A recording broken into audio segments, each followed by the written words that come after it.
Recording. Hey, good morning. We are going to hit 180. Not the Wolfpin Gap 180. We're going to do Richard Russel Scenic Highway. If I'm lucky, I don't have to follow this Silverado too far. We're in Union County. If you've watched any of my videos, you know I am not a fan of anything around Blairsville, Union County. All they care about is money. Money, money, money, money. Ah. But I wanted to get Richard Russel in once this year and get it on video that I did do Richard Russel. I've already seen 2 cops today on US 149, so they are out. If you stay straight on this road, it takes you to, I think it's 69 that runs you into Helen, Georgia. Richard Russel also takes you into Helen, Georgia.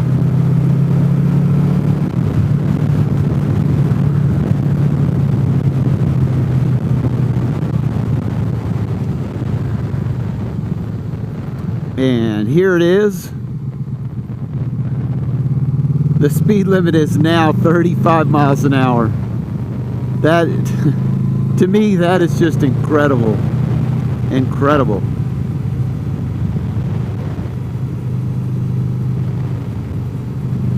You could almost push a motorcycle on this road at 35 miles an hour. There are places where you can coast down the mountain at more than 35 miles an hour.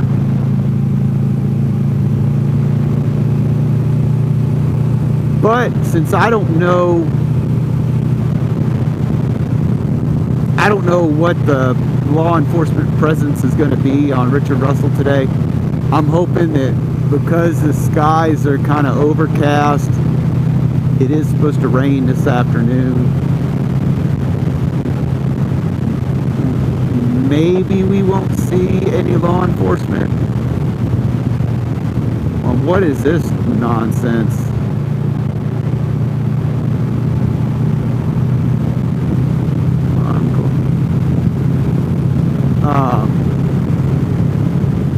But I'm not going to go flying through here today. I really don't want to pay for a speeding ticket in Georgia.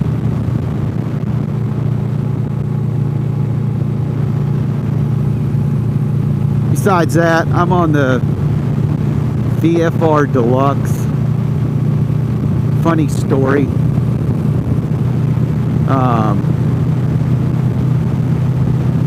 If you watch any of my videos, you know I always call out the one girl who watches my videos. I love Vanessa. She's freaking awesome. So Vanessa, if you're watching this, shout out to you. You'll see her comments below if she watches. She's 2-wheel tattooed, 2 wheels and tattoos, something like that. But anyway, so she shot me a message the other day about some old guy that had a white VFR. It was the base, it wasn't the deluxe like this one. But I guess she asked him if it was a VFR, and he corrected her. Oh, no, it was a Honda Interceptor. Oh my goodness. But she did say the dude was probably going through dementia. He was pretty old. He was late 70s, almost 80. So good times, good times. See what you have to look forward to. So for those of you who don't know, a VFR is an interceptor. And I'm on a 2014 VFR. There were 2 versions of this bike. If you're not familiar with the VFR, the 2014, 2015, which was the last generation, the 8th generation of the VFR. There was the base model. It was just a motorcycle, just just a kick butt motorcycle. It's a good motorcycle, great motorcycle. And then there's the VFR DLX that people call the Deluxe, and it came with the luggage, the heated grips, the traction control, a few other little gadgets, nifty things,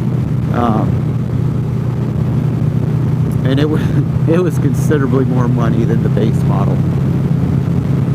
I had thought about buying one back in 2014, and I just couldn't get over the sticker price, because I think my very first VFR, I don't think it was $6,000, and then the VFR Deluxe was like $13,900 or $14,900 or something like that, and the price is back up there right now in 2026. I see the VFR Deluxe, both of them, base model or regular with luggage. I'm seeing people asking like $8,000 and $9,000, and I don't think, I want to say I think I paid $4,300 for this one, and it had 4,500 miles on it, and this is a Deluxe. And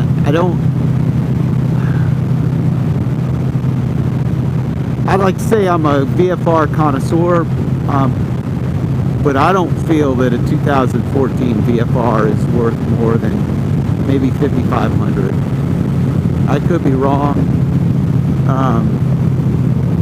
They're a good bike. They're a good two-up bike. They're absolutely not a great bike. They're not an amazing bike like the fourth generation. The 94 through 96 was probably the best generation of VFR ever produced. Some of you are saying the 90-93 version, and I'm going to agree with that, but I think when they went to the floating brake rotors on the 94, I think that helped the performance and handling a little bit.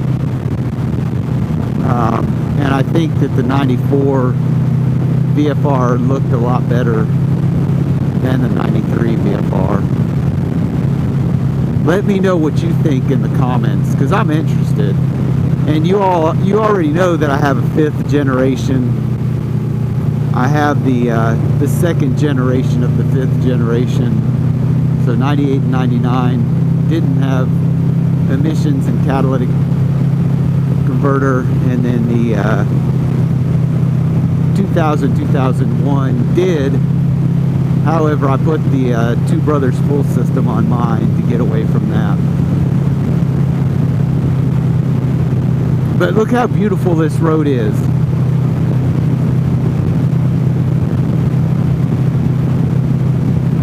The pavement's actually pretty good still. I remember when they paved it a few years ago.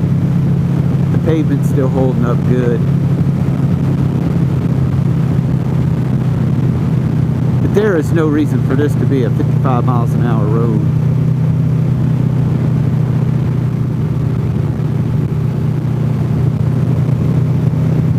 Last night's rain has not dried off of this road yet either.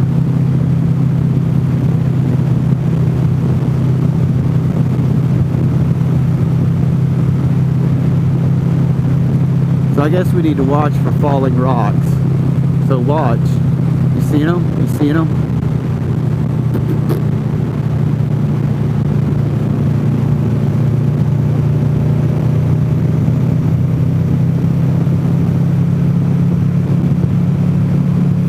I had to get out and go for a motorcycle ride.